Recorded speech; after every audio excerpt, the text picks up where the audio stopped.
伯拉象龟分布于印度洋的非洲亚达伯拉群岛，栖息在热带岛屿的环境。亚达伯拉象龟是世界上最大型的陆龟之一，雄龟体型大于雌龟，背甲长平均约达110至200公分，体重约150至300公斤左右。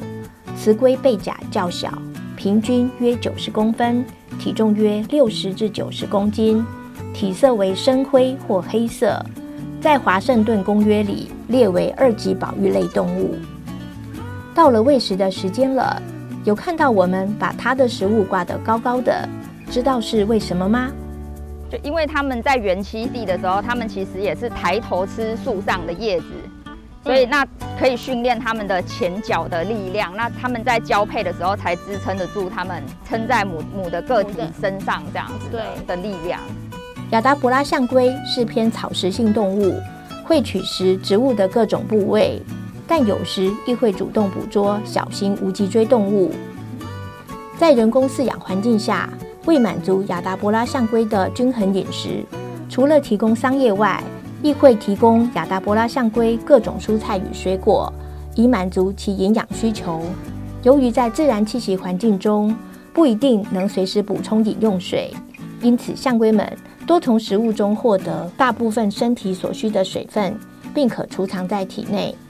这个叶子是每天都会有的啦。那平常的话，会有一些地瓜叶啊、大陆妹啊，就是一样跟我们人吃的蔬菜水果一样的蔬菜水果，也是几乎是每天都会有啊。还有一些牧草，比较干、比较粗纤维一点的菜叶啦。对，那水果的话是1个礼拜会补充一次不同各种什么苹果、芭乐、木瓜各种水果。亚达伯拉象龟的视觉、听觉与嗅觉均非常的灵敏。每当喂食的时间，亚达伯拉象龟总是可以从游客人群里看见或是听见，辨识出前来喂食的保育员。此外，当进食的时候，它们也可以嗅闻出爱吃的食物在哪里，挑选好吃的食物先吃。以往饲养象龟时，都会认为它们因为体型庞大，必须要给它们平坦的环境才好生活，特别是担心这个体型硕大的象龟，万一不小心翻倒，保育员可能要花好大的力气才能把它们翻回来。但后来经过仔细观察及研究，发现亚达伯拉群岛当地的生活环境并不是一望无际的平坦岛屿，而是充满丘陵起伏的环境。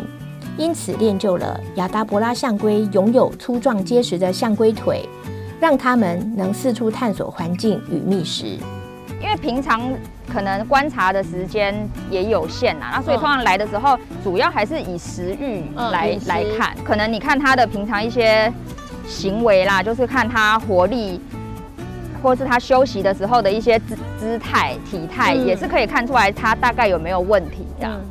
动物园以对原栖地的环境作为依据，重新思考象龟们的需求后，自2013年开始改造照养亚达伯拉象龟的饲育场地。经过不断的检讨及行为训练后，在2017年，象龟们还成功繁殖出象龟宝宝呢。